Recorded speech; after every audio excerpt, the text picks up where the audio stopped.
again, and welcome to the Tazed Logic podcast. My name is Rob Graydon. Hi, I'm Jake Graydon. Josh Graydon. And we're here today to talk. We really want to give a nice kickoff to October. I think all of our October podcasts are going to obviously be horror films. And we have a special one today. Today's a special day for me, particularly. I just yesterday got out of the hospital, which was a good thing. It was I had a kidney transplant, which gave me a second run at life. So I'm very excited and very gracious to be here at all. So, and we actually have a future podcast that we'll be talking about that in further detail, both the medical end of it and the creative end of it, what we do as filmmakers and what we do as artists. So, but let's move on to today's show. Today's show, we are going to dedicate to just one person. So usually what we do is we review one or two movies, but we're going to sort of review a body of work by a guy. And that guy today is going to be Rob Zombie. So that we're going to talk about Rob Zombie's movies. We're huge Rob Zombie fans. We've seen all his films now. We actually watched Lords of Salem last night just to prep for this. I've personally actually worked with him once back just about 10 years ago for Fangoria magazine, and he could have been cooler and more gracious and just up for anything we asked him to do, and he came in without any kind of attitude or entourage for that matter. It was just him, and and he just blew us all away. He was just a totally cool, laid back guy. The way you see him in, like, behind the scenes stuff, that's exactly how he is. He's no different. He's the exact same way. Maybe even a little friendlier too. So I can't say enough good things about it, and which makes this sort of personal for me, because I'm enjoying talking about his work. What if we start off like we always do? We give our quick ranking of his movies and then give a numerical denomination to each film. Okay, all right, let's do that. I just want to preface, I think it's going to be different than most rankings, because this is like our least favorites to favorite. It's not like when people say like worst to best. Right. I think we love them all. Yeah, absolutely. Our least favorites to our absolute favorites. Yeah, and for me, the list is like, what's my absolute favorite, and I go down that way. Mm-hmm. Go down from there to what's right. To the favorite, my least favorite. Yeah. Yeah. All right, so you want to start? For us, you're talking to the wrong people if you're looking for a best to worst of Rob Zombie. It's just favorite to least favorite. All right, so Dad, why don't you start? Oh, okay. I would say my favorite, hands down, for me, is Devil's Rejects. When I first saw House of 1,000 Corpses, I really loved it, and I thought it was just this sort of cool, over-the-top, oddly enough, not as gory as one would think it would be, horror film that really had a terrific style to it, a blend of the underground music video scene with the horror aspect of everything. Mm-hmm. And I thought it was really cool stylistically. I thought at the time, and I think with so many first-time directors, they have a tendency to throw the kitchen sink in, so they want to use every single cinematic technique and this and that, and for him it did, for the most part, worked. But there was this weird evolution, man, that happened in between House of 1,000 Corpses and Devil's Rejects, and he just gained this laser focused vision of what his film should be. He went from 35 millimeters, so because House of 1,000 Corpses has a very crisp look to it, to 16 millimeter, and so that Devil's Rejects has a real dirty, grainy 70s exploitation film, look about it, and he first off, he nailed that look perfectly. And it was just, and in the style, and in the editing style and the visual cues, and when to do these weird broken freeze frames that would happen in the theater, in a grindhouse. It was just, to me, it's one of those horror masterpieces that come by once in a very long, in a very long time. So that's my number one. My number two is Halloween. And I know a lot of people don't like Rob's Halloween. I will say that it is not John Carpenter's Halloween, which is also another masterpiece. It's John Carpenter's Halloween is the film that one of the films growing up made me go, man, I want to make movies. And so he goes ahead and tells a slightly different story. We get to see Michael Myers as a child. Now, his original intent for Halloween 1 and 2 was supposed to be Halloween. The original Halloween was supposed to end with Michael killing his sister and going off to the psychiatric place. And it was then Halloween 2 was supposed to be about him escaping this facility and ended up becoming what would be, basically the Halloween remake film. He was forced to cram that into one film, the two films into one film. And so, we get to see both of those worlds. What was Michael Myers like before?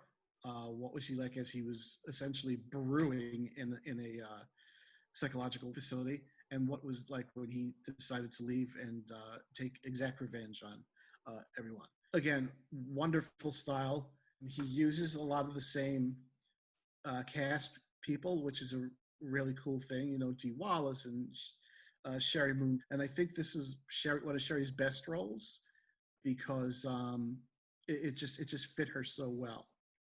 My number three of Rob Zombie's films, I would say, would have to be House of a Thousand Corpses. I loved House of a Thousand Corpses just simply because it was just so outrageous. And when I first saw it, it was essentially every single Grindhouse movie jammed into one movie, but in a really cool and slick and creepy ass way. There are whole characters that he dropped for Devil's Rejects, which I wish he had kept, like the creepy doctor, the creepy surgeon, and a couple other people. But that's okay. They worked well in this film, and that it was wonderful. Number four for me is probably Lords of Salem. What I like about Lords of Salem is that it has all the Rob Zombie elements in it, but for some reason it's not exactly Rob Zombie's style, if that makes any sense. It has all of it. It has all of the things that you would see in all the elements you'd see in a Rob Zombie film, but his style is much different here. He takes a much slower, very crawling approach to it. I always say it's Rob's his Rosemary's Baby. Mm-hmm. It's that sort of level of pacing and creepiness and it's for usually his horrors are like blunt, hit you on the head, and here's the horror, you can't look away from it. But this one's a little different. This one is always what's around the corner, what's inside that room, what's down at the end of the hall. And that for him, that was I think a big departure. And I love that. But one of my favorite things is whenever an artist departs from what we expect them to do. And so that's why I like that one so much. Number 5 for me is Halloween 2,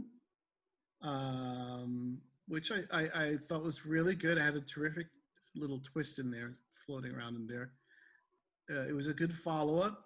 I didn't think it was as good as Halloween, which is why it's further down on the list for me, but I still enjoyed watching it. It still added to a lot of things. They added the whole unicorn mythology and things like that, which I thought was terrific. And then finally, and again, a terrific movie, 31. And what I liked about 31 is that in many ways, this was his They Live, in the sense that no one was giving him any money to make this movie. And he said, fuck you, I'm going to make this movie anyway. And he got his fans to chip in and put money in and crowdfund the film. Back when John Carpenter made They Live, Island Films, he had just gone on a contract with Island Films to make 2 or 3 movies. And they had nothing. They had no money. But what they offered him was complete creative freedom. And so that's what you sort of see with both films. That's why I was making that comparison.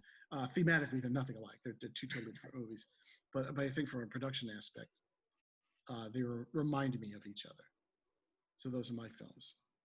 I am going to remind you are missing one. Oh, which one am I missing? 3 from Hell. Oh, right, 3 from Hell. So I forgot about 3 from Hell. Okay, 3 from Hell. All right, you know what? 3 from Hell will be my least, the last one on that list.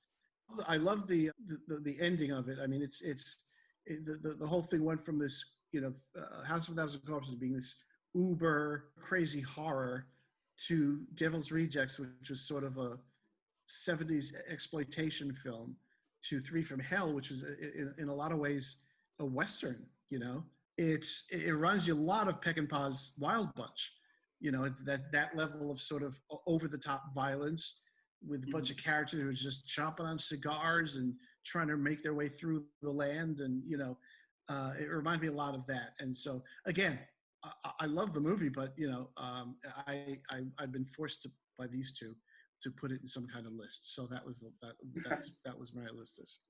All right, I think that's a really good list. I'll go next. I feel like a lot of what I'm going to say is going to agree with you, so I think I'm going to blow by it a little faster. Well, I think I'm going to argue with some of you on some of this stuff.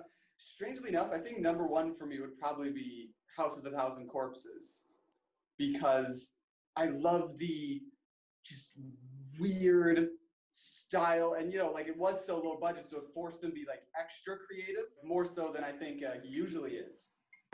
And so from that, you get these awesome characters like Captain Spaulding, and I love Dr. Satan, and I think he was a cool addition that I wish they didn't drop. Also, that's the one out of all of them that creeps me out the most. So that would probably be number 1 for me. Then right below that is the Devil's Rejects. For all the same reasons you said.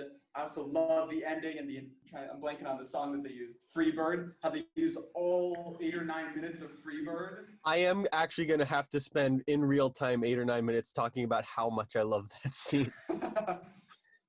It's such a wonderful scene. And I love seeing the Firefly family outside of their business life with everything with Captain Spaulding. I forget what their business was called, but I think it was so cool to see these horrible people in their normal lives, and normal-ish lives. And I think that's why I love it so much, because it feels very real and crunchy and terrifying. And then right below that is the 2 Halloweens. I would say they're equal to me. I love them just as much as each other. Mostly because I think it's he made probably the most piss your pants terrifying Michael Myers. From the mask to the brutality of him to his just shape, I think he was terrifying. And then right below that, I think is probably 31. This is the one I probably remember the least because it's been a while since I've seen it. But from what I remember, I love just the idea of the game of 31. For 12 hours, you just have to survive this insane death game. And I think something that can be said with all of his movies is I love the cast of people and characters that he managed to get together. I think they always feel so fresh and so real and terrifying. And that's another one where I love the ending of it, 31. And I think right below that is probably 3 from Hell. Because again, I love that it did sort of feel like this Western and felt like a completely different from House of a Thousand Corpses and Devil's Rejects. And it's a trilogy that I think is always evolving, and I love the direction it always went in. And last for me is probably Lords of Salem. But like we were saying, it's just my least of my favorites. It's the one I've seen the least, and it's the one I think I've had the least amount of time to sit with. But I love it was just weird, and it didn't sugarcoat anything it was saying or try to dumb itself down at any point. And I think that can be said for all of his movies. I think all of his films sort of bring this just idea and feel that you need to go up to Rob Zombie's level rather than him dumbing his movie down to you. I think I got them all. I'm probably missing one. That would be my ranking. I think you got him. All right, my list. Top of it, Halloween. That movie fucked me up. I remember before, like, I was probably 17 when I first saw it, but when it first came out, what was it, 2007? Mm-hmm. I was 8, and just the trailers alone fucked me up, because it was before I knew about the original Halloween. I knew about anything. It was just, like, it was terrifying. And I went back and I watched the trailer, and it was pretty much just Michael escaping in that orange terrifying mask, just beating the ever-loving crap out of those guards. And that was pretty much the whole trailer, but that scared the shit out of me. And so wildly different approaches to violence and filmmaking, but I think this stands for me right next to the original. Like, the original is a brilliant horror film, but both of them, and I think you should watch them together, because they are different, but they explore similar themes, and I just can't say enough about it. The kill in the bathroom where he kills the guy from Dawn of the Dead. Forget the actor. That's a great scene. Ken Foree. And that's an awesome scene. It's just all the violence in this movie. I love it. Next is Rejects, which is just like, how do you not love that movie? That's just one of the coolest goddamn horror. It is a cool horror movie. It's scary, but it's first cool, and it's just awesome. And the whole ending with Freebird, like, what the nut that Rob Zombie is. He sat down, said, "We're gonna use all of this. There's gonna be a crazy shootout. The cops are gonna be firing at them. Whatever, tutti fucking fruity." That whole ending scene is just incredible. And the way it ramps up into the end, oh my God. One of the best movie endings ever. Yeah, and it's also carefully choreographed to the song as well. Yeah, absolutely. Yeah, and then the whole cast, like Sid Haig was great. Sherry Moon Zombie, that's a killer role. And I just want to say, before you continue, I think Sid Haig is, throughout all of his films, probably my favorite parts of each of them. I just love him as an actor and the characters that Rob puts him in. I think he's such a wonderful... Yeah, he really works well with Rob. And then Bill Moseley is great. I mean, just the whole damn cast is just so good. Actually, circling back to Halloween, that was something I loved about Halloween. He had Danny Trejo playing like this sympathetic, nice guy janitor who was like the only human being who was decent to Michael Myers. And I thought that was just such a great twist. And from casting to the actual way it got pulled off and where it sits in the story, I thought that was just so well done. Third is going to be 31. Love 31. I mean, what's not to be said? The base concept, right, of just surviving a whole night of round after round of lunatics going after you is freaking awesome. Richard Brake is phenomenal in this movie. I mean, this is the best role of his I've ever seen. I've never seen him do anything remotely like that. Malcolm McDowell is ridiculous in this movie. He's creepy as hell. It's got a crazy ending with Dream On. That's pretty cool. There are some things I'd have to say against this. I would have wanted more of a crazy ending. Like, I feel like the movie's so insane and so intense, and then there's no real I think that comes with the whole crowdfunding thing. I think they were very limited with what they had to spend. With their money. So I'm kind of forgiving there, but I still would have wanted to have seen a real sort of face-off at the end. And then my next is going to be Halloween 2. I love that one so much. I really enjoy it. It goes in some weird places, and I could totally see not going there, but like I'm not going to say, oh, if you don't like this, you're an idiot. But I really enjoy this one. I'm going to say that. If you don't like it, you're an idiot. I think it's really cool how he, in the first, 15 minutes or so, goes through Halloween 2, the original, like with the hospital and chasing after Laurie and things. And then it becomes a dream. And you're like, okay, so now we've gotten that out of the way. We're headed in a whole different direction now. We're going to see how Michael Myers reacts, how he actually is inside. Yeah. That's so cool, I think. Instead of going into the psychological, this is the explanation of Michael that was in the first one, here's like the abstract, this is what he how he is in his head. Right. I thought that was wild. The ending with Laurie is so kick-ass. I mean, I would want it's great. to watch a third movie that's just Laurie existing as this new serial killer in Yeah. the hospital. I think that'd be really cool. Lords of Salem is my next one. That was nuts. Like, that was, I wasn't fully on board with it, probably the first half. And then the second half, I was just like, I was in awe. It almost reminded me of like The Shining, where it's all this just abstract imagery, and you're on a track, and you can't quite tell where you're going. Yeah. You know, there's a certain momentum, there's a certain train that you're on. Yeah. That's like it just. There was a lot of lighting in certain scenes that remind me of Kubrick's lighting. Yeah. You know, in her bedroom, like her desks were just glowing cubes. Glowing cubes. That was you know what I mean? So that would just, you know, so it just creates light coming in weird places, like the way you'd see almost, you know, almost like the end scene in 2001 or the bar scene in Shining. Yeah, where light's just coming from strange places. But there was a scene where she's walking into the demon apartment, and it becomes like this ballroom, and I was picturing like either the gold room from The Shining or the ballroom in Eyes Wide Shut.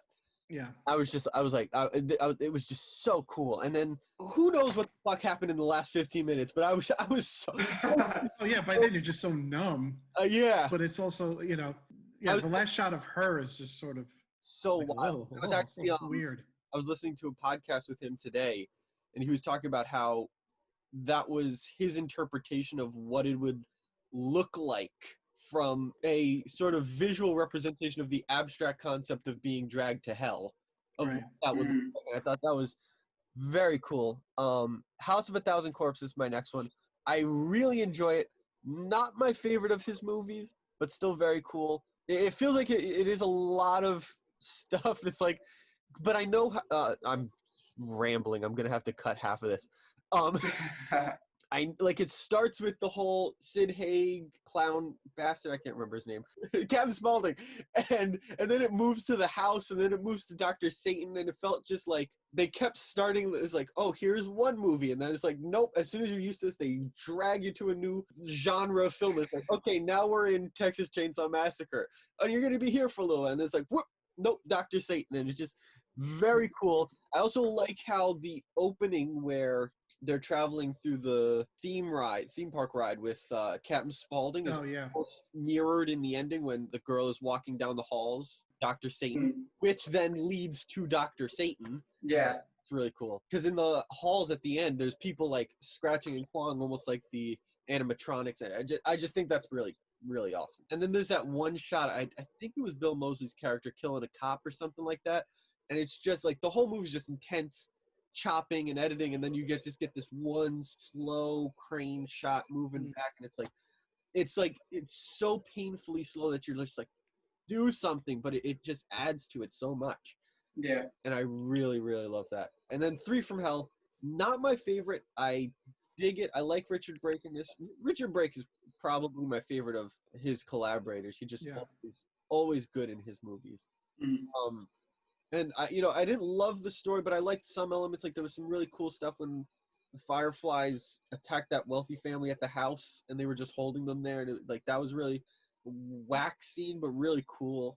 Yeah. I don't remember which one of them, but one of the family members comes running out of the house like naked, covered in blood, and like that. Just that visual alone is just so messed up. And then there's like a kid eating ice cream on his lawn or something like that, watching.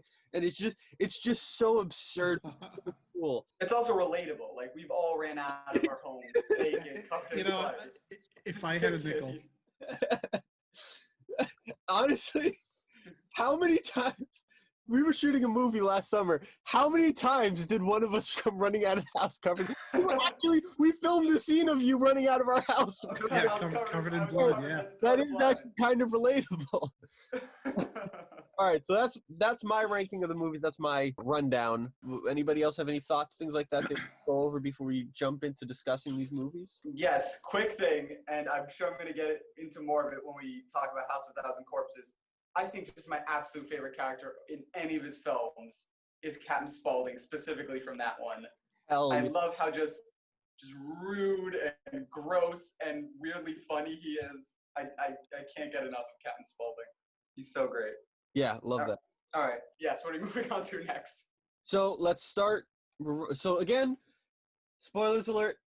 We did talk about some spoilers, so if you didn't know that already, we'll probably throw this at the beginning of the video. This is full stop spoilers. We are going to talk about the entirety of all of these movies. Okay, and we may split this up into more than one part depending on how long it goes. Yeah. First one up, House of a Thousand Corpses. So I heard that what happened was the sort of inception of the movie was Rob Zombie was doing one of those horror attraction marathon walks that they do at Universal Studios. Yeah. I don't know. They put it on at the theme park. Sure. And it was also going to be promoting his new album. And what he did was they were paying him to be there, so he would go there, and then in his time off, he would sneak around to the actual studios and just start striking up conversations with people. And from there, he had just the title, which was actually going to be one of his, I believe it was going to be the title of one of his albums at the time. Yeah. But the title was House of a Thousand Corpses. And so he just kept talking about this movie, House of a Thousand Corpses, and didn't have a plot or a story or anything really. But eventually, through talking with people and all this stuff, he got the movie to the point where they said, okay, yeah, go write a script.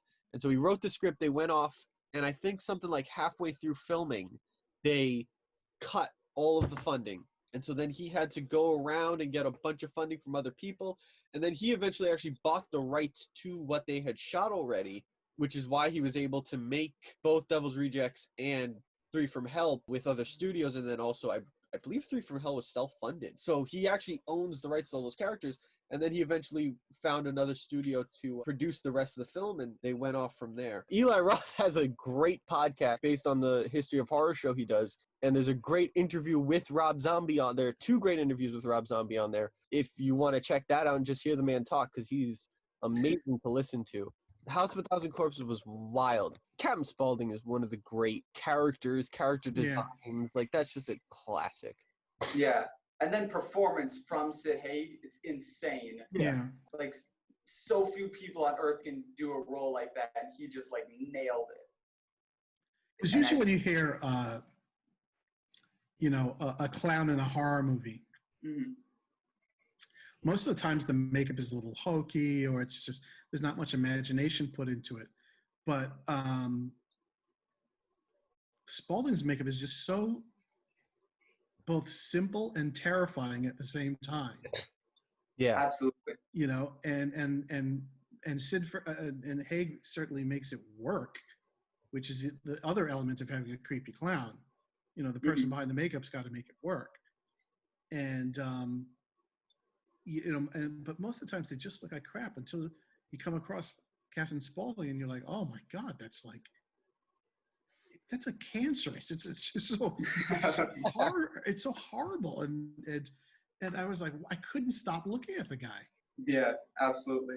And what's kind of interesting, most of the cutaway scenes, those sort of crazy cutaway scenes that make this movie so unique, like the Otis torturing the cheerleaders, Baby fighting with the skeleton, all those things, that was Rob Zombie's basement. Wow. Really? Filming had wrapped because they had no money. So it was just like whenever they could get people over to his house, he would shoot that stuff on weekends. That's I have a feeling that's always happening in Rob Zombie's basement. I always feel that whenever you see a creepy ass prop in a Rob Zombie film, it belongs to him. You know what I mean? Like they're like, oh my God, we need a goat's head with its eyeballs cut out and some blood dripping out its nose. And Rob's like, I got you. I'll be right back. Give me 20 minutes. I'll be back. One of the best scenes in the movie is when they're torturing that dude or woman, I forget who, to brick house. Yeah. Yes. That is so cool. I love that scene. I forgot about it. Anytime I hear that song, that's all I can think about. Like he just made that song terrifying. Well, that's his stuck in the middle with you. It really is. Yeah, his more demented. More demented stuck in the middle with you. Absolutely. And I don't hear a lot of people talking about it, but I really love the Dr. Satan character. Because at first you weren't sure if he was real or if it was just this made up thing that they were talking about. And then when you see Dr. Satan, they go into the cave and he's just operating on that one dude. He's just like poking him in the brain. He's like twitching around. Yeah. And then he has like the giant mechanical arms. I thought that was terrifying. And although I'm sad that they dropped him in the other movies, I think there is something special about him sort of dying with the amusement Yeah, with part. the first one, yeah. I think it just makes him somehow more special that he was only in the one. And again, like we were saying before, like from a makeup and just character design standpoint, I think he's amazing. And just so simple, but it's terrifying. Like it looks like someone who hasn't seen the sun in like 10 years. And I think he's just so creepy. I don't even know who played. Like I think I could name the rest of the cast, but I don't know who played him, but he nailed it for all of like the 5 minutes he was on screen. So, did you know all of the characters are named after characters from Marx Brothers movies? Yes, I actually did know that. Really? Captain I don't think I knew that. From Animal Crackers. Yeah.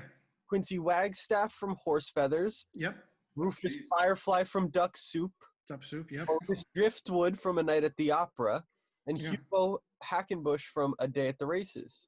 Very interesting. It's so weird. What a weirdo. Who looked at the Marx Brothers and said, let's name them and change them into horror movie characters? Oh, man, that's awesome. Like I said, this one's just my absolute favorite. I love the style of it. I love just the creepy, just gross feel that is throughout the entire movie. And it always feels like it's like handmade, like he made it himself with his own two hands. Yeah. But it's still like, it's professional. I should say, it doesn't ever feel amateur. You know what I'm saying? It always feels like handmade and professional, but like Rob Zombie's weird way. I don't even really know how to describe it. It's absolutely my favorite. Just a gross feeling watching this movie. Oh, absolutely. Yeah. And I think only Texas Chainsaw Massacre might be the only other movie that gives me that feeling. Oh, and what's his name? I forget the character's name, but who was cut in half. He was given like the mermaid tail. Oh, yeah. That was so weird. Yeah, It's Rainn so Wilson. gross.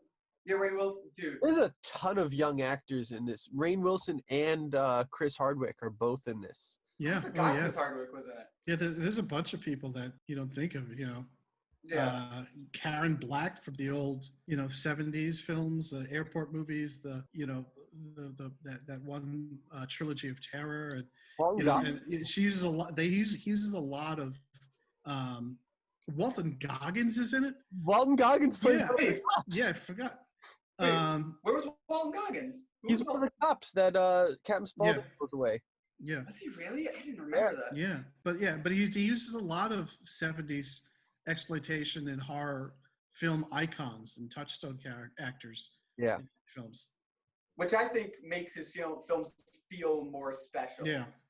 In a lot of ways. He's not necessarily going for the big A-listers. No, he wants to sort of get that cool film feeling down. 70s horror. Yeah, he also like I feel like whatever era you grew up with of filmmaking, that's the kind of one you copied. Yeah, I think so. Like he grew up in the 70s, and that's why you see so many people now going after 80s types films, because that's when everybody grew up. And I think that's sort of what you're seeing with Rob Zombie. He's copying after the films he sort of grew up with.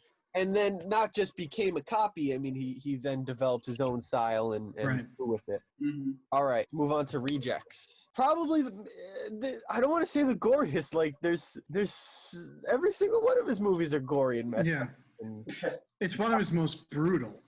Yeah, it's so brutal. Yeah. I will say this is probably the one that like stuck with me the most when I first watched it. Yeah. Because I remember watching it for the first time. And whether I thought it was cool or gory or gross or just awesome or whatever, I remember everything about it just stuck with me for so long after I watched it. And still to this day, anytime I watch it, I just instantly get that like ugh feeling watching it. Yeah. But in the best possible way. Yeah. And he takes, there's that scene with like Priscilla Barnes, who was in Three's Company, and puts her in that hotel room and like makes her strip her shirt off, and it's just, you know what I mean? Because essentially it's, there's this 70s icon that was so sweet and so nice and on a TV show, he's just thrown into this dirty, disgusting hotel room with a guy with Bill Moseley who's just, who's just essentially about to rape her. Yeah. So, but you know what's awesome about that is I think it subconsciously makes it like more tragic and more gross. Right. That you have like this pre-attachment to this actor. Right. And I don't know how deep Rob is going, but there's also the whole, metaphor of, shredding apart those cutesy little TV shows in favor of the exploitation, Yeah. Yeah. He probably was. He's anti everything. He's anti everything. Yeah. Anything cutesy like that, he's certainly gonna protest, and I'm sure that was intentional. That scene has one of my favorite lines in all of film when the guy's like trying to like plead with him, and Otis turns around and he's like, "Man, the next words out of your mouth better be some Mark Twain shit, because that's your grave."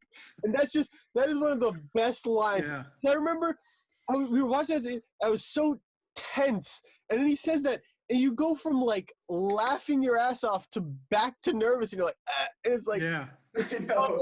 It's just I love a scene or even a line like that can put you on a roller coaster. Well, I think that's where Rob Zombie has his strength is these characters, like Sherry Moon Crye's character, Bill Moseley's character, Sid Haig's character.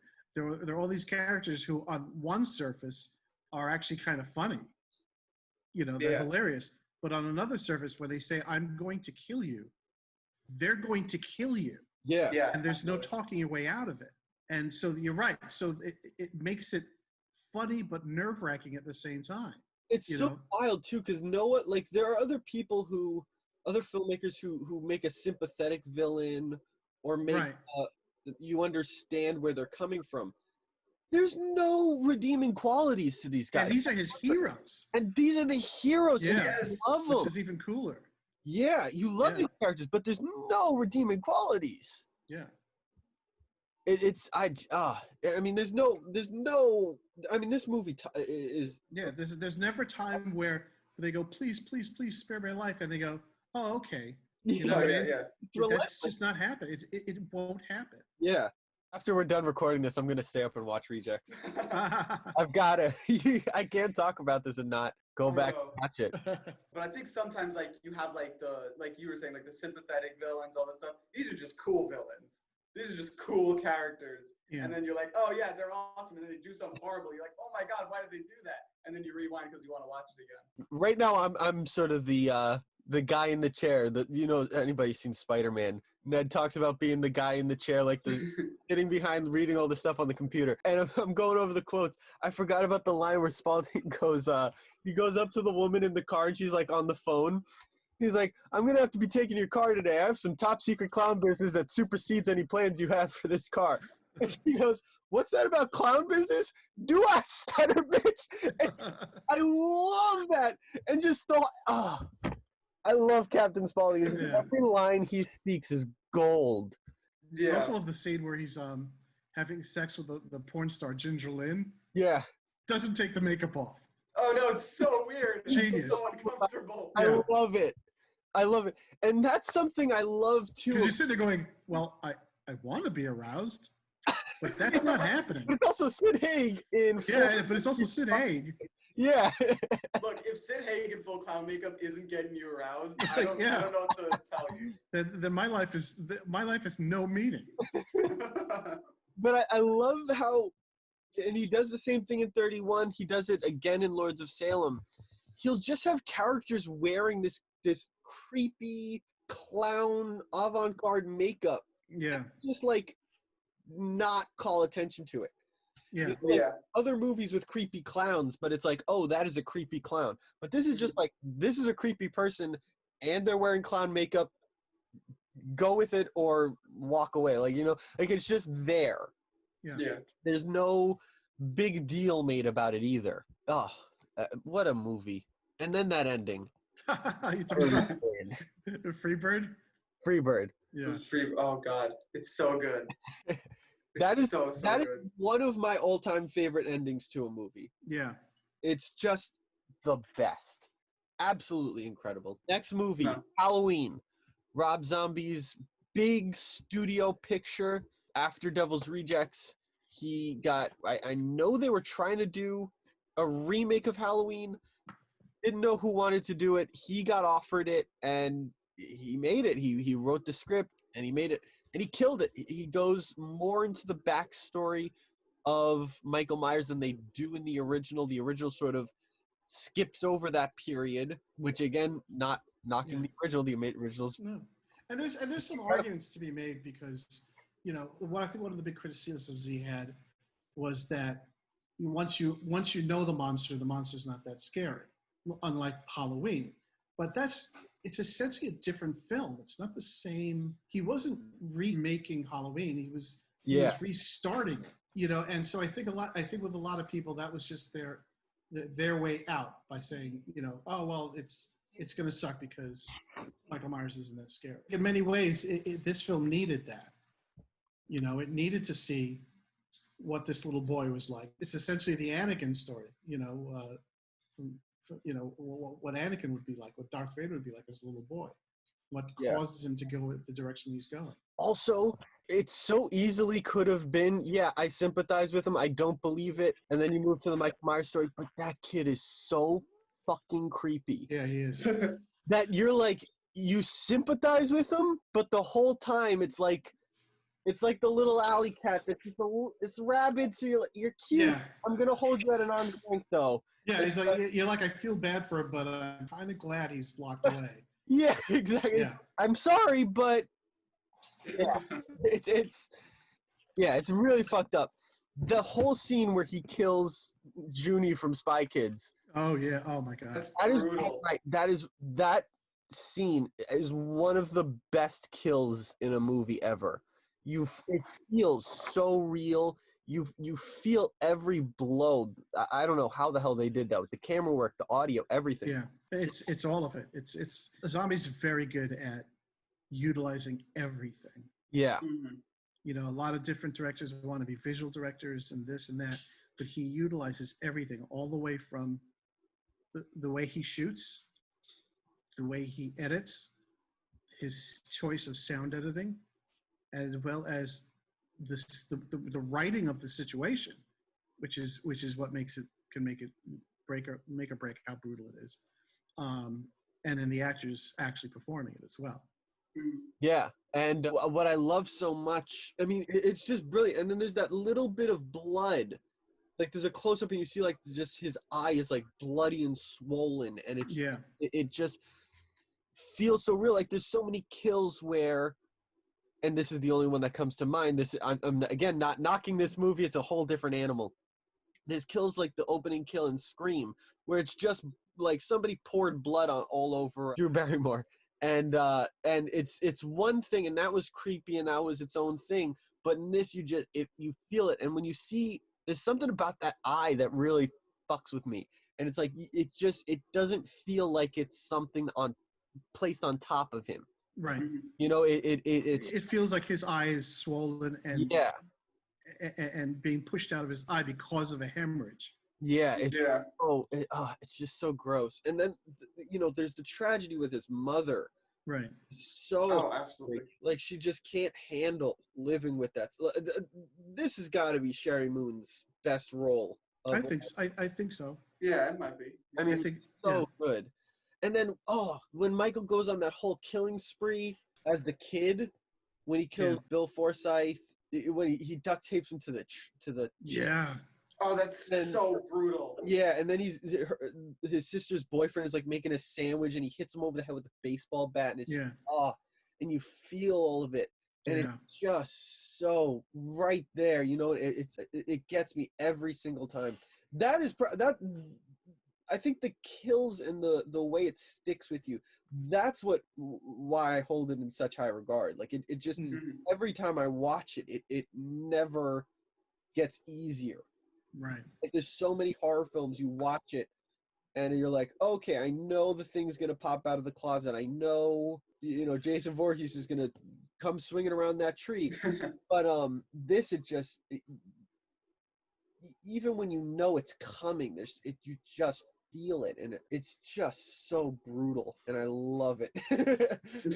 And then the whole sequence with Michael and Dr. Loomis is so great in the hospital, and the bits of that scene with his mother coming to see him at the hospital is so well done. Malcolm McDowell is brilliant as Dr. Loomis, just as good as Donald Pleasance. And well, again, it's very different. Yeah. They serve very different purposes in each movie. Yeah. In many ways, Donald Pleasance was there just to sort of let you know what the inner workings of Michael's head was. Yeah. Whereas Malcolm McDowell's character was profiting on it. Yeah. They're not exactly the same. Pleasance's character, Dr. Loomis, knew Michael intimately, but Dr. Loomis for Michael McDowell knew him just enough to make sure he didn't kill anybody and start making money off. Yeah. Yeah. I love that they go even further into that in the next one. And I love Danny Trejo, because it's one thing to see him young Michael so brutalized as a kid and see the awful toxic environment he grew up in and all these things. But then to have that character in there and you realize, wow, this is like the first time anybody cared about Michael Myers. Yeah. And he really does care about him, Yeah. He's not like trying to profit off him like Dr. Loomis, or is obligated to legally like his mother. Yeah. It really does feel like he just cares for him. And then for Michael to turn around later and drown him in one of the most brutal drowning sequences is so heartbreaking. But what it does is it shows essentially that, again, with so many of Zombie's characters, is that there's no talking your way out of it. Yeah. He's going to kill you. And then the whole thing with his masks. Right? Yeah. Oh, I love that. Oh, it's so good. Yeah, the paper mache masks. Yeah. It's like this weird obsession, but it's such a brilliant twist. And then you go into his room for the first time, and it's so oppressive. Yeah. Right? Like the whole hospital is white and clean and all of this. And then you go into his room, and it's like, oh, this is his domain. Yeah. This is what his mind is like. Right. And so Rob Zombie-ish. And then the whole rape scene that happens in there is so brutal. And then, again, talking about visual language, to take this woman who's clearly mentally ill, take her and rape her in Michael's room is, it's like, first off, completely disturbing. Right. And then, but the visual language of taking her from this Whitehall into Michael's room, immediately, you're like, this is his shit. It's completely crazy. It's obscene. Right. And actually now I'm realizing my room doesn't look too dissimilar from that with hanging. And I'm kind of starting to question my own mental health. Yeah.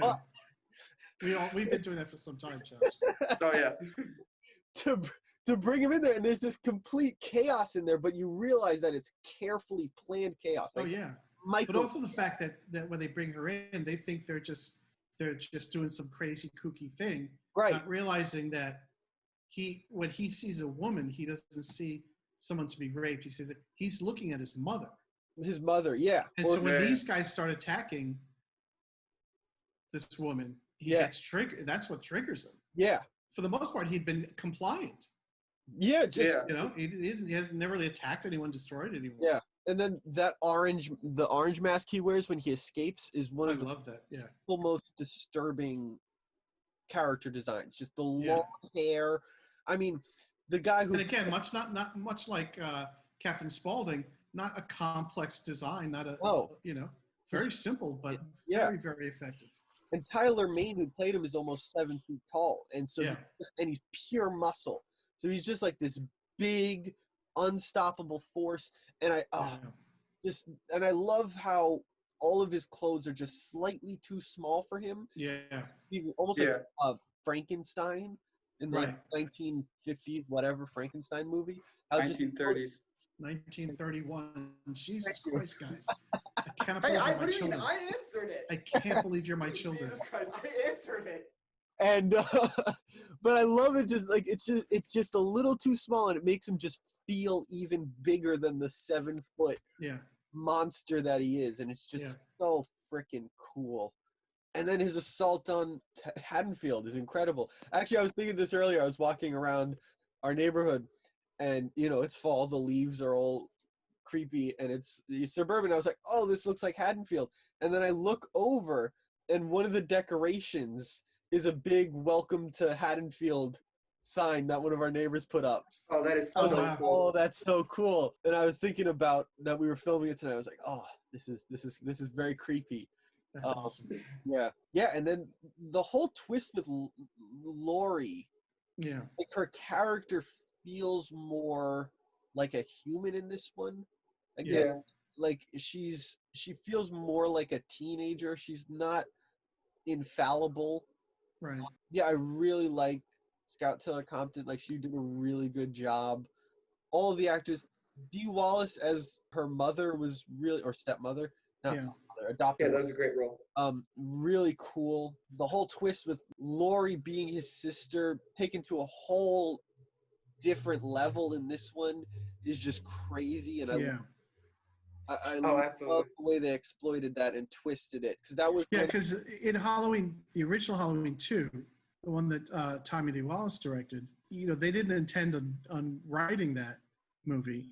Carpenter didn't. They just chugged him a bunch of money, and I think he was like up one night and he was like, all right, Laurie's Michael Myers' sister. You know what I mean?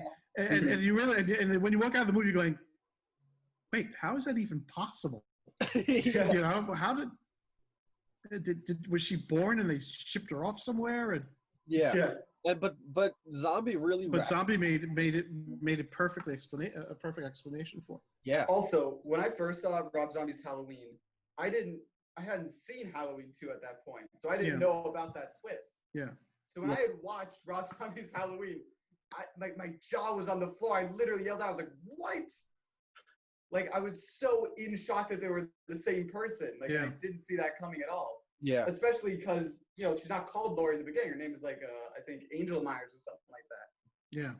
Yeah. So when they revealed that at the end, I was completely blown away. And then I was like, I think I was talking to you, Dad, about it. I was like, this is insane. And you were like, yeah, that was from Halloween 2. I was like, just completely blown away. And there's that great scene after Michael kills both of her adoptive parents. And they're dead. The place is covered in blood. Yeah. They get like a phone call, and it's like the answering machine, and they're like, "We're not by the phone, right? Have a happy Halloween." And it's like the way just moving over their dead bodies, and you just it really settles in. It's like, this is a family. It could be any one of us. Yeah, absolutely. So well put together little scene there. Michael's mask, just the decaying look of his mask is so good in this, which they used again to really good effect in the sequel remake in 2018. Right, the Glenn Carroll one, yeah. And I love the ending to this too. This is a great ending. Lori fights her way out of the Myers house. She's sitting on top of him. And again, I think the ending depends based on which version you've seen. I'm talking about the director's cut here. She fought through the Myers house. She's on top of him, and she's got the gun to his head. And I just, the visual of that is so awesome. And then it's the decision of, is she going to pull the trigger? Is she not going to pull the trigger? And she pulls the trigger, bang. And this blood comes up, and she's screaming. And then it fades into her screaming as this little girl, right? The little baby in young Michael Myers' arms in this like 16 millimeter footage. And the juxtaposition of those two things, because up until that, it really is sort of two movies. Yeah. It's Michael when he's younger and Michael when he's older. And that bridges them and homogenizes them into just such a really awesome, perfect ending. Like it just pulls the whole thematic thing together. And I can't say enough about that ending. Halloween 2. Was this his next movie right after that? This was his next movie right after that. I don't think he wanted to do this, but his mentality was, if anybody's going to do it, they're going to fuck it up. So I might as well do it myself. And so he did it, and I love it. It starts off with Lori in the hospital. Michael's coming after her, and it's right after the first one ends. And that all turns out to be, he attacks her, he kills her, whatever. And that all turns out to be like a dream or a nightmare. And then it switches to Lori now, I think it's a year later. She's living her friend who was presumably dead in the last one, but apparently is not. Her cop father, who's Brad Dourif. I mean, this has got to be one of his great roles. I mean, he's so incredible in this. And I love his character in this movie. I love his character in this movie. She's now living with the anxiety and PTSD of being in a post Michael Myers world. Like, she's Michael Myers' sister, this famous serial killer. Dr. Loomis publishes a book basically outing her. Yeah. And so nobody knew this except for her. So she was in this PTSD, but she was kind of like, took some comfort in the fact that nobody knew. Right. Then it gets published and it's like, oh, okay, great. Now everybody knows I'm the sister. Yeah. And that fuels it even more. And then you also are cutting to Michael Myers, who is homeless, like looking in a way Michael Myers has never been seen, with this cloaked thing with long hair poking through, and it's just disturbing. And I love this because this is such a anti-Halloween movie.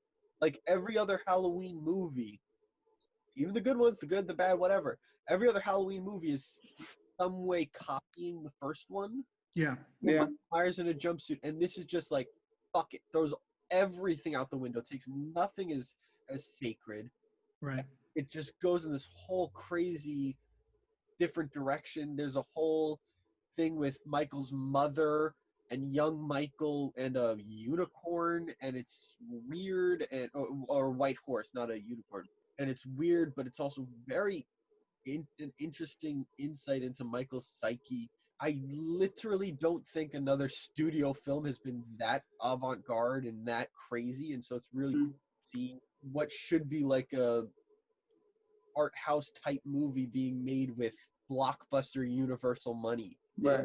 Just so well done, and I can't sing its praise enough. Laurie becomes Michael Myers, like the spirit of Michael Myers takes over her by the end in one of the coolest ending shots, where it's just her in her padded cell, and it's just the camera pushes in, then she looks up at the camera, and I love that shot. And then the creepiest cover of Love Hurts by Nazareth. I knew that. I didn't have to look it up.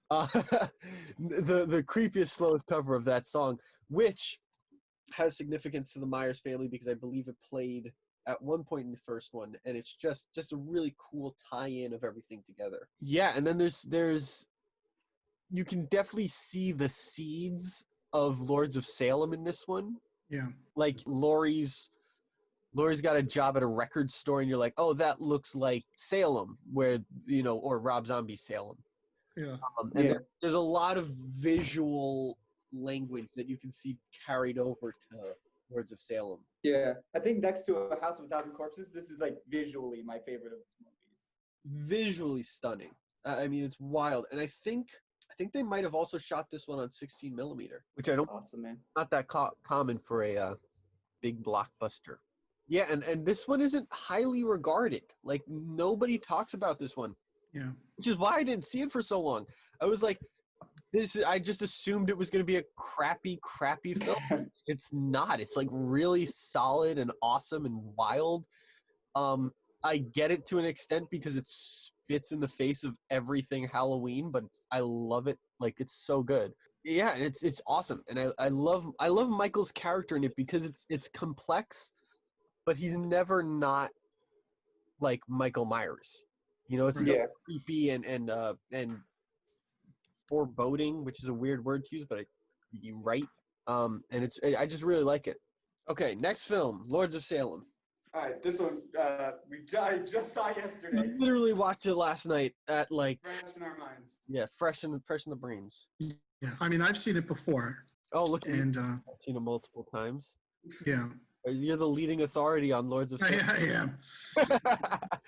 It's like what I said before. I think Rob Zombie uses all of his elements. A lot of the very similar things that, the camera moves and all these things, but he much different way now. He's not doing fast-paced cutting. He's not doing, more brutalizations. It's very subtle now in this, very slow-paced, very, very, very nuanced and very, creepy. You know, like I said, it reminded me a lot of Rosemary's Baby in terms of its pacing. Apparently, there were immense production issues because this film was only made for $1 million, Yeah. shot over 22 days, and there was quite a lot cut out from it. Actually, Sid Haig had a whole plot line that he was in Right. that got entirely removed. And originally it was much faster. It was a much faster movie, but longer. Right. And it ended up becoming way slower, which I think really makes it stand out in his Yeah. Yeah, absolutely. Really sticks Yeah. out. And There's they even all the scenes with the rituals with the witches and stuff, and it just makes it so much more subdermal. You know, it gets under your skin. Yeah. It gets very much visually and thematically disturbing. it's very creepy. It was actually filmed in Salem, which is pretty amazing. Yeah. And the witches, like I've never seen witches like this. You can't convince me that Robert Eggers' The Witch wasn't inspired by this, because before this, witches didn't really look like this. Like No. there's no not on that are film. this creepy Yeah. or that look this way. Yeah. I mean, like there's some imagery similar in the movie Altered States, but not to the extent that Rob was using it. Yeah, it's just a weird, wild movie, and there's so many shots. Like you can tell visually, he had matured to the point of getting exactly what he wanted visually. Yeah. So many movies that looked almost like a Ken Russell film, like straight from the 70s era of filmmaking. Well, that was Altered States. Yeah. Yeah. And it's just so well made and so authentic. Like there's a weird authenticity to the shots and the whole thing with the music playing, like the way that unfolded with the music on the album, and the way like the guy puts the needle on and it like that was really creepy, and I can't explain it. Yeah. And the other thing that was so creepy was one point Sherry Moon walked into her apartment and the camera just stays there, and there's that swinging back and forth lamp. Yeah. Oh, that was so weird. I was so creeped out by that. I was so the lamp at the end of the hallway. Yeah. When this is where it really becomes Rosemary's Baby-ish. When she's standing in front of the red neon cross, and there's this giant beast, and it's like that's the devil, but that is not a devil we've ever seen before. Yeah. No. It almost looks like Bigfoot. It's like it really takes the idea of the mark of the beast, the devil, and visually realizes it as a beast. Yeah. Or the use of that goat that they keep going. And I talk about Robert Eggers' The Witch, right? I mean, the use of that same creepy-ass goat. Absolutely. The goat is actually named Noodles. That was the name of the goat. Yeah. That's adorable. I know. I'm not going to be creeped out by him anymore. Little Noodle. Noodles. Little Noodles. That's so cute. Yeah, wait. Noodles Also, the goat. I'm reading here. That scene inside the church was 10 minutes long. Oh my God. Are you serious? That was a scene. That was a messed up scene. That was like again, talk about Rob Zombie loves to make the bad guys good guys. Yeah. That was his straight up middle finger to the Catholic Church. Yeah. Oh yeah. That was just I don't think Rob had a very good positive religious upbringing. But how many movies about a satanic cult include the church and don't shine them in a positive light?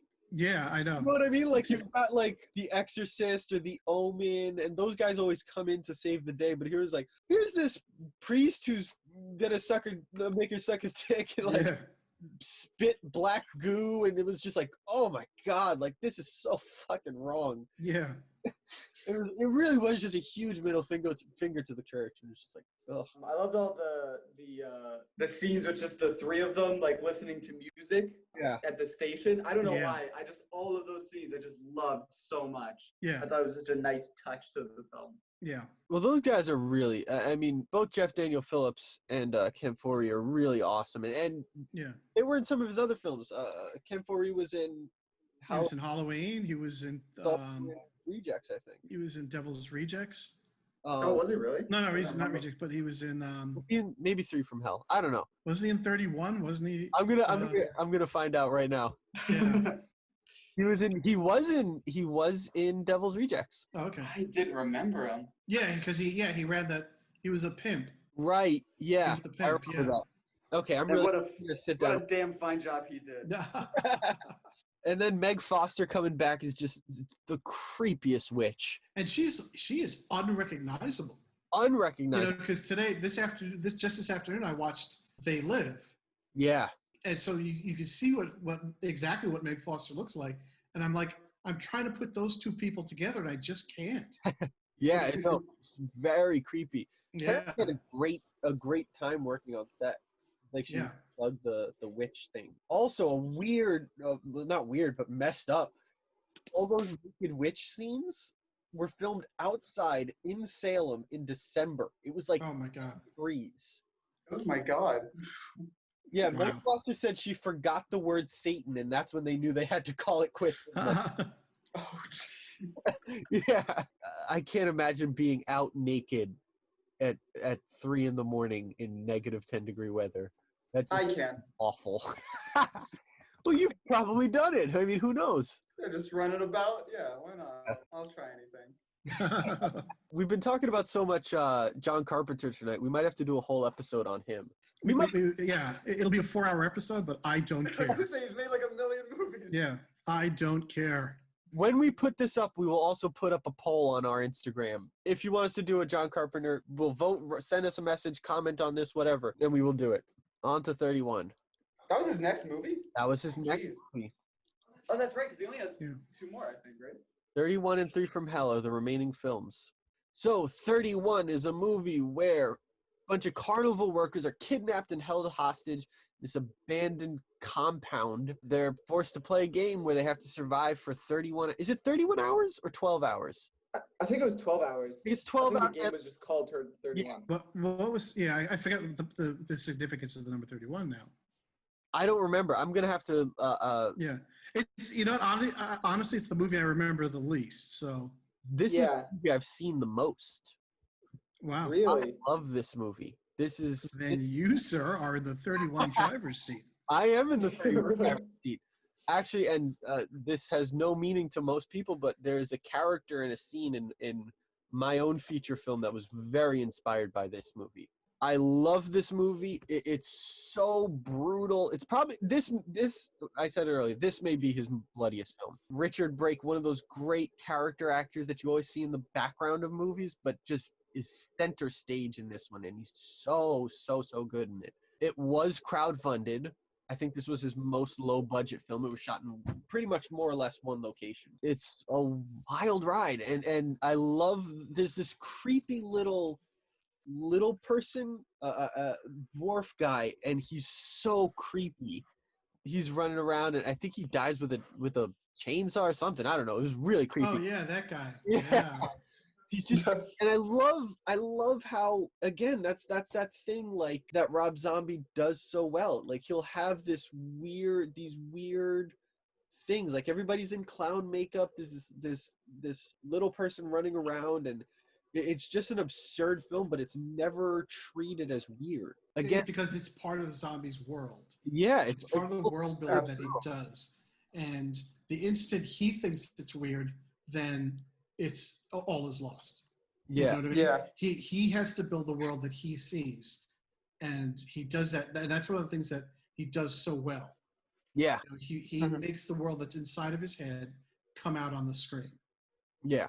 You know, but the instant you think that there's that it's not correct, or you're afraid to show something, or then it's not going to work. You know, that's what I think what makes him so good. He commits so fully to realizing the world that's inside his head. And he's got some. I mean, this might have one of the best casts of one of his films. Got Shelley Moon Zombie, Jeff Daniel Phillips, Meg Foster, Malcolm McDowell, Richard Brake, Lou Temple coming back, E.G. Daly, who is Dottie from Donnie! the greatest of movies, the Yes. Big Adventure, which we also should do an episode of the podcast on. Oh, absolutely. Dude, we could do like 5 episodes on Pee-wee's Big Adventure. And she's in this weird, almost like Harley Quinn type role, which I think is such a twist for her. I just love this movie because he casts everybody in a role that you wouldn't expect. You know? Yeah, absolutely. Like again, Richard Brake, who's this character actor always in the background, he's front and center. He's got Sherry Moon Zombie playing like the level-headed final girl. Right. Malcolm McDowell plays this creepy avant-garde character who's puppeteering the whole game. I mean, it's just wild. Doomhead, who's Richard Brake's character, is one of the best characters in this movie. Yeah, he's essentially, if you see the poster, he's the guy in the background with that giant creepy-ass smile. Yeah, he's the big, with the creepy-ass smile. This is a weird opinion, but he is one of the best Jokers. Yeah. Like, if you said this character was Joker, the Batman villain, you'd believe it. I love the character because he's so clearly oriented on process and method. Like, he's so methodical, his character. Yeah. There's this one great scene where he's putting on the makeup and he's in the bathroom and he's, he gets the grease paint on and he just beats himself bloody and he uses the blood to make the smile on his face. Yeah. And there's something in watching his character lose control for those, like, those 30 seconds or whatever. That just it brings the point across so greatly as to who his character is. Yeah. That actually might be my favorite scene. Yeah. Not only in this movie, but one of my favorite scenes in any of his movies. And there's a great scene with there's a great scene at the opening scene of the movie in total black and white, one shot of Richard Brake delivering sort of final words to a victim. And I just think that's so incredibly cool. Yeah. Just the way the dialogue came about, the performance of it all. It's one of my favorite monologues in a movie. It's just so well put together. And this is a bit of a spoiler, so if you haven't seen the movie, maybe skip ahead 20, 30 seconds, whatever. I may put timestamps in the comments. The ending, the whole ending is set to Dream On by Aerosmith. Mm. And it's just this cool standoff. That, if I'm going to give anything, that's probably the one thing that I would change about this movie. I would have given it a little bit more of a square off between Sherry Moon and Doomhead, because I just think you had both characters become total, utter badasses throughout the entire movie. Yeah. And it cuts right before they go up against each other. Yeah. But the lead up, and you know what? Maybe that was the intention, but they, again, this film was crowdfunded. Yeah. So they had a very limited budget. I'm trying to see what the actual budget of the movie was, but I can't seem to find it anywhere. But again, just the lead up to it, you feel the hype. You feel like you're ready to be in that fight between the two of them. You know, it really, the way the stakes are set up, it's fully life or death. And you feel it, and it's right there, and it's just so good. Oh my goodness. Yeah, this film was, the budget was $1 million. Yeah. So about that's low, man. So about the same as Lords of Salem. Salem, yeah. He used every last cent, man. Yeah, everything's on the camera, in front of the camera. It just looks so good. Yeah, there's something so creepy. I can't talk enough about Richard Brake's character in this movie. He's probably the highlight for me. He really is the highlight of this movie. Yeah. And he's not in it nearly enough. You know, I wouldn't, again, that's not going to be something I'm going to knock for the film. You know, it's a pretty well-balanced film, but he's one of those characters you just want to see on screen at all times. Yeah. Yeah, absolutely. Absolutely captivating. Last one, 3 from Hell. This was, I actually believe this may have been Sid Haig's final film. He has a brief appearance in this. The intention was for him to be right alongside the rest of the Firefly family, but Sid Haig unfortunately fell ill and was not able to complete filming. So they shot enough of him to give Captain Spaulding a fitting send-off, but right. It fit logically in the script. For all 3 of them to survive that shootout at the end of Devil's Rejects, it seemed a little odd. So I like the idea that it took them a while to recover, They didn't just escape the next day or something like that. And then one of them had to pay for it. Yeah. Which would have been, Sid Haig's character. So I mean, it did work out. Yeah. Aesthetically, as well as being a really cool send-off for the actor Sid Haig. Yeah, and Rob talked about, and this is actually kind of miraculous because I can't think of another time where this had been done. As they held off telling the studio that Sid wasn't going to be able to do the project. Right. And when they did, it was about a week before they were set to start shooting. They all the sets were built, all the costumes were done, everything it was a week out from shooting. And they told the studio, and the studio pulled the plug. And they said, we're not going to make it without Sid. We just don't see any reason to do so. And so what happened was, say it was Thursday, everybody had been paid through Friday. So he said, hey, everybody's been paid. You're paying them already. Can we all just get together, figure something out? And the studio said, okay. So what happened was they shot all the scenes that you see with Sid, because, again, they had all the costumes, they had all the sets. They shot all those scenes. They got together, they rewrote the movie from scratch using all the same sets and the same costumes and all those things, so the studio wouldn't have to shell out extra money. And then they repitched this new movie, which ended up being 3 from Hell. They repitched the movie, the studio greenlit it. So I can't think of a time where that had happened before, where they had a movie, did all the stuff, then they repitched an entirely different movie. Right. Greenlit for that same movie. And I think that's absolutely incredible. And there is a messy quality to this film, a bit of an uneven tone, but I really enjoy a lot of it. Like I was saying earlier, I really like the scene where they've got everybody held hostage. I really dig the shootout in Mexico at the end. Yeah. Reminded me almost of the ending of El Mariachi. Not El Mariachi, Desperado. Yeah.